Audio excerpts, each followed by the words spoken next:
circunstancias sociales. Si no se adapta, pues será necesaria la reforma. Y aunque por supuesto a veces ya la reforma se hace imprescindible porque la interpretación evolutiva no puede, obviamente tiene sus límites también, como estamos señalando, pero es positivo y es conveniente que esta reforma no tenga que hacerse todos los días y por lo tanto que la interpretación evolutiva se vaya aplicando. A veces nos encontramos que hay leyes mucho más longevas que la Constitución. Por ejemplo, en España pensemos en el Código Civil, ¿no? Sin ir más lejos, que pueden tener una vigencia secular, con muchas reformas, pero en definitiva originariamente pues una vigencia mucho más prolongada, pero bueno, ahora estamos con una Constitución que va a cumplir los 40 años y que ha tenido muy pocas reformas y por supuesto yo creo, ya lo hemos comentado en alguna otra lección, que necesita más reformas, ¿no?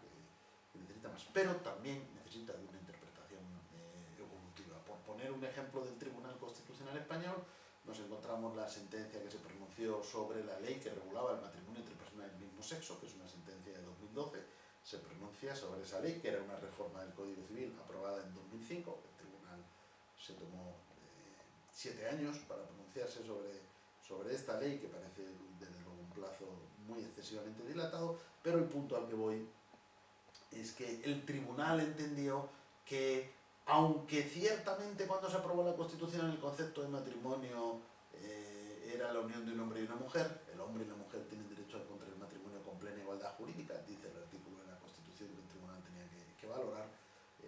Sin embargo, los cambios sociales, el cambio en la mentalidad, el cambio en la manera de entender la institución justificaba que algo que el tribunal entendió, bueno, no es contrario a la literalidad, el matrimonio entre personas del mismo sexo, porque la Constitución tampoco dice literalmente el hombre tiene que contraer matrimonio con la mujer y la mujer con el hombre, sino que reconoce este derecho con alcance general al hombre y la mujer, dice el tribunal, para enfatizar luego la plena igualdad jurídica de hombre y mujer. Bien, el tribunal entiende esta nueva interpretación no contradice la literalidad de la Constitución y sin embargo pues es más acorde con los tiempos actuales, donde los cambios en la mentalidad y en la forma de concebir la institución matrimonial pues son notorios y nos llevan a entender que esta institución puede también englobar las uniones entre personas del mismo sexo. Sin pronunciarme sobre el fondo del asunto, lo que sí podemos constatar es que este es un ejemplo de interpretación evolutiva que conllevó una mutación de la Constitución, porque ciertamente hasta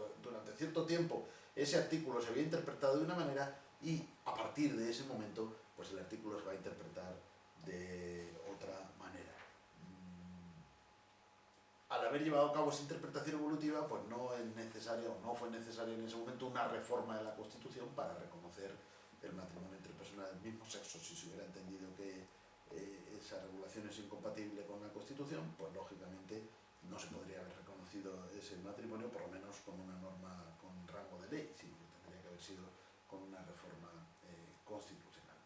Y que decir tiene que la interpretación evolutiva, por lo tanto, tiene una grandísima trascendencia en el ámbito de la interpretación constitucional. Pero, más allá de estos criterios, digamos, que van más allá de los tradicionales, pero que en alguna medida pueden derivar del Código Civil. El Código Civil, como digo, nos habla de la interpretación de las normas conforme a la realidad social en la que han de ser aplicadas. Y constitucionalmente hablamos de esto que se llama interpretación evolutiva, pero que en definitiva pues puede hacer referencia a esa misma idea. Pero se plantea todavía otra cuestión. ¿Será necesario, teniendo en cuenta todas estas peculiaridades y teniendo en cuenta también que todos estos criterios y elementos que yo he mencionado son aplicables a la Constitución, pero no siempre nos dan la respuesta idónea sobre qué interpretación debemos dar a un precepto, precisamente por esas dificultades que hemos señalado en términos interpretativos, ¿no? Por ahí, o por esa línea, algunos autores lo que han hecho ha sido proponer un método específico para la interpretación de la Constitución. Se ha dicho, no, la Constitución es algo diferente y por lo tanto tendrá un método diferente. No ya un criterio, un elemento adicional, sino un método que nos pudiera permitir interpretar todo, ¿no? Yo a veces también he mencionado, parafraseando esa idea de los físicos, de la teoría del todo, ¿no? Que la búsqueda de un método para la interpretación constitucional sería una teoría del todo, ¿no? Sería una manera de decir, bien, si podemos encontrar un método que nos permita resolver cualquier problema interpretativo de la Constitución, pues tendríamos ahí esa teoría del todo. Yo me temo que eso no es así, pero vamos a enumerar, es decir, que no, que ningún método resuelve todas las situaciones, pero podemos enumerar algunos intentos que han sido importantes, ¿no? El llamado método tópico orientado al problema. Ese método tópico nos dice que en el ámbito de la interpretación constitucional, la interpretación no debe empezar por la norma, sino por el problema. Porque la Constitución va a ser solo un marco, entonces primero tenemos que analizar el problema y luego la Constitución simplemente veremos si ese problema está dentro de ese marco constitucional. La Constitución a veces no tiene respuestas para determinados supuestos de hecho. Eso quiere decir que eso es admisible, que eso es lícito, porque la Constitución solo establece, como digo, un marco, unos límites. Por lo tanto, no tenemos que buscar siempre la respuesta a todo. Cuando la Constitución no nos da una respuesta, pues es que algo es lícito, es admisible. La Constitución va a marcar, como decimos, a veces unos fines, pero en todo caso son los límites a lo que los poderes públicos y los propios ciudadanos pueden hacer. También a veces se nos habla de un criterio o de un método, podemos decir, de concordancia práctica. Es importante interpretar la Constitución como un todo y pensar que no se puede aplicar un artículo de la Constitución en detrimento de otro. No podemos pensar que esto es un defecto muy común, ¿no? Muchas personas invocan un artículo de la Constitución y piensan que este va a prevalecer sobre todo lo demás sin darse cuenta de que hay otro artículo de la Constitución que va a poder entrar en contradicción y tenemos que interpretarlo como un todo, es decir, de una manera concordante. La Constitución no puede tener discrepancias entre sí, por lo tanto hay que acudir a criterios para resolver esos posibles conflictos. También se habla y precisamente como criterio para resolver esos posibles conflictos, de la ponderación, ¿no? Este quizás es el gran método que siempre se ha dicho de la interpretación, no siempre, pero en las últimas décadas, ¿no?, que más éxito ha tenido la interpretación constitucional, entendiendo, o más que de la interpretación constitucional, de la interpretación de los conflictos entre principios, o de la manera de resolver esos conflictos entre principios. Y dado que la Constitución tiene una alta carga de principios, es decir, está compuesta principalmente por principios, valga la redundancia, pues la ponderación sería un método idóneo para la interpretación constitucional. ¿En qué consistiría la ponderación? Sería muy complejo explicarlo aquí. Aquí hay autores como Robert Alexy que han analizado muy profundamente lo que esto significa. Significa que si, como antes he dicho, los principios no se aplican en forma de o todo o nada, sino que son mandatos de optimización, establecen una finalidad, permiten un mayor o menor grado de intensidad en la aplicación, por los conflictos entre principios se van a resolver valorando en cada caso el peso de cada principio y tratando de maximizar la aplicación de los dos principios en juego. Pensemos que los principios entran en contradicción. La libertad puede entrar en contradicción con la igualdad. La libertad de expresión puede entrar en contradicción con el derecho al honor. Bien, pues la solución no sería decir este prevalece y este queda por debajo. Eso sería jerarquizar. Entre los principios constitucionales no cabe la jerarquía. Todos tienen el mismo rango. Entonces, ¿qué sería? Vamos a buscar una solución que permita maximizar la aplicación de cada uno de estos principios, estableciendo criterios para determinar cuál de ellos tendrá que aplicarse en este caso concreto, ¿no? O cuál de ellos va a aplicarse con prioridad o con prevalencia para este caso concreto. Eso no nos marca una jerarquía ni una mayor trascendencia de unos principios sobre otros. Incluso esta idea de ponderación está en la base de otro criterio que es muy importante en la interpretación constitucional y sobre todo en la interpretación o la valoración constitucional de las leyes, que sería el llamado criterio de proporcionalidad, que a su vez forma parte de eso que se llama un juicio de razonabilidad. Esto tendríamos que detenernos para explicarlo mucho más despacio, pero dicho en términos muy breves, podemos decir, si los principios entran en conflicto unos con otros, procedemos a esa ponderación, que nos podrá determinar la solución a un caso concreto, ¿no?, sin dar una prioridad de rango, sino dar una preferencia aplicativa. Pues en este caso, y dentro de este conflicto, debe prevalecer, pues estábamos diciendo antes, entre libertad de expresión y derecho al honor, pues en este caso daremos prioridad a la libertad de expresión, o daremos prioridad al derecho al honor. Esto significa, la libertad de expresión prima facie me permite decir todo lo que yo quiera, pero cuando entramos en una ponderación vemos que si, por ejemplo, yo insulto a otra persona, pues ese insulto va a lesionar ese derecho. ¿Por qué? Porque ponderamos la libertad de expresión y el derecho al honor, y para el caso concreto que estamos analizando vemos que prohibir, por ejemplo, el insulto, la injuria, ¿no?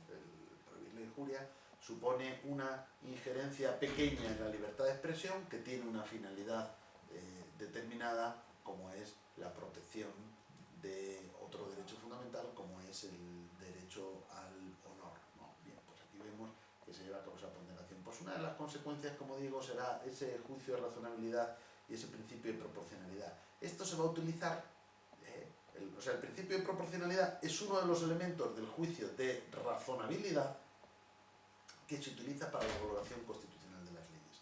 Porque si un derecho es un principio, esto no nos resuelve la cuestión de cuáles son los límites de la garantía de ese derecho. Simplemente tenemos lo que llama Robert Alexy de derecho prima facie. En principio nosotros tenemos derecho a expresarnos, por ejemplo. Bien, pero manteniendo este mismo ejemplo, ¿puede una ley limitar este derecho? Bueno, podrá hacerlo siempre que lo haga de una manera razonable, por eso se llama juicio de razonabilidad. ¿Cómo sabemos si lo hace de una manera razonable? Para que una ley que afecta a un derecho, limita a un derecho, no sea inconstitucional, es decir, no lesione ese derecho, tenemos que acudir a los tres elementos básicos de ese juicio de razonabilidad, que son finalidad, congruencia y proporcionalidad. La finalidad es que esa ley trata de preservar otro principio constitucional. Puede ser otro derecho fundamental, en el ejemplo que estamos viendo sería el honor, o puede ser otro principio constitucional, como puede ser pues, el orden público o valores o principios de alcance general, que no son derechos concretos, pero que sí pueden servir como fin a las leyes, como fin legítimo a las leyes que limitan derechos. Congruencia, a veces esta congruencia se llama idoneidad, porque sería decir, este es el medio más adecuado para conseguir este fin y no existe otro medio menos invasivo del derecho que afecte menos al derecho para conseguir ese fin. Pero en términos generales, sobre todo de acuerdo con la jurisprudencia del Tribunal Constitucional Español, se admite la congruencia, que significa no que sea el medio que menos afecte, sino que sea un medio adecuado para conseguir este fin. Y luego, en tercer lugar, hemos dicho finalidad, hemos dicho congruencia, en tercer lugar la proporcionalidad, que esto es un criterio verdaderamente abierto y complejo, pero que nos remite a la idea de equilibrio, es decir, que la injerencia en el derecho no puede ser más grande que el beneficio que se consigue para el otro derecho o para el otro bien o valor. Prohibir la injuria o el insulto cumpliría en principio estos requisitos, ¿no? Por mantener el ejemplo, tiene un fin legítimo que es proteger el derecho al honor, es adecuado a ese fin y es proporcional, porque, bueno, es proporcional, salvo que el castigo o la pena que se estableciera para este delito fuera absolutamente desequilibrada, ¿no? Absolutamente exagerada para el desvalor que supone. Pero en principio es proporcional castigar esto porque podemos pensar que la limitación de la libertad de expresión que se produce por la prohibición o por el castigo a la injuria o al insulto es una pequeña limitación que sin embargo tiene un beneficio mayor. Robert Alexy incluso ha establecido esto que se llama la fórmula del peso, el weight formula, es decir, como esos parámetros para llevar a cabo una ponderación. De todas maneras, creo haberlo dejado claro, no son exactamente sinónimos ponderación y proporcionalidad, sino que ponderación es el criterio general para resolver esos conflictos entre principios constitucionales y proporcionalidad es uno de los elementos del juicio que se va a llevar a cabo para someter o para proceder a una valoración constitucional de las leyes que limitan derechos. Bien, esto me he detenido en el tema de la ponderación porque por supuesto es muy importante y es quizás uno de los métodos de interpretación constitucional que más éxito ha tenido. Pero la ponderación tiene también sus límites y sus dificultades, ¿no? Por ejemplo, se señala que el contenido esencial de un derecho no es susceptible de ponderación, o que el núcleo de la dignidad difícilmente podríamos ponderarlo, porque entonces podríamos plantearnos si, por ejemplo, la tortura a una persona es posible o no. siempre que el fin por el cual se tortura pues sea un fin importante y poderoso, ¿no? Lo someteríamos a ponderación. Aunque Alexi también ha contestado esto, pero me parece que estas objeciones son suficientemente importantes como para pensar que por lo menos no podemos decir que la ponderación sea el método único, no es la teoría del todo de la interpretación constitucional y de la interpretación de los derechos. Hay otros criterios, hay otros elementos, todos estos que hemos analizado serán utilizados. Incluso podemos proponer algunos otros elementos o criterios, ¿no?, derivados de la concepción que tengamos de los derechos o de la propia Constitución. Por ejemplo, la idea del costo de los derechos. Hay algunos autores que han puesto en relieve, los derechos tienen un costo económico.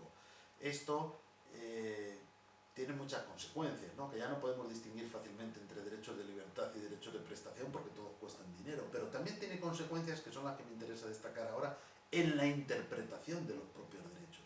No podemos entender que la mera proclamación de un derecho implique su garantía, sino que la mera proclamación del derecho conllevará la obligación de poner los medios económicos necesarios para su satisfacción, pero podemos ver hasta qué nivel se puede satisfacer. Si pensamos, por ejemplo, en la educación, ¿el derecho a la educación significa gratuidad? Bueno, en España significa gratuidad en enseñanzas básicas y obligatorias. Fuera de ese nivel no significa gratuidad, con lo cual tenemos un derecho, pero no lo estamos estableciendo como derecho gratuito, sino como un derecho de acceso a.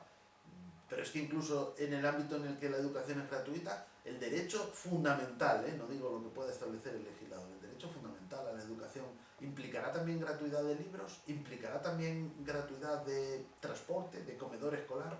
Bueno, son preguntas que debemos responderlas interpretando el derecho a la educación también desde la perspectiva de que los derechos tienen un costo y que por lo tanto la proclamación constitucional establecerá una serie de garantías mínimas y establecerá también una serie de mandatos de financiación, en definitiva, de poner medios económicos para la satisfacción del derecho. Bien, con esto no resuelvo la cuestión del método porque no creo que exista esa teoría del todo o ese método, pero todos los que hemos analizado tienen sus ventajas y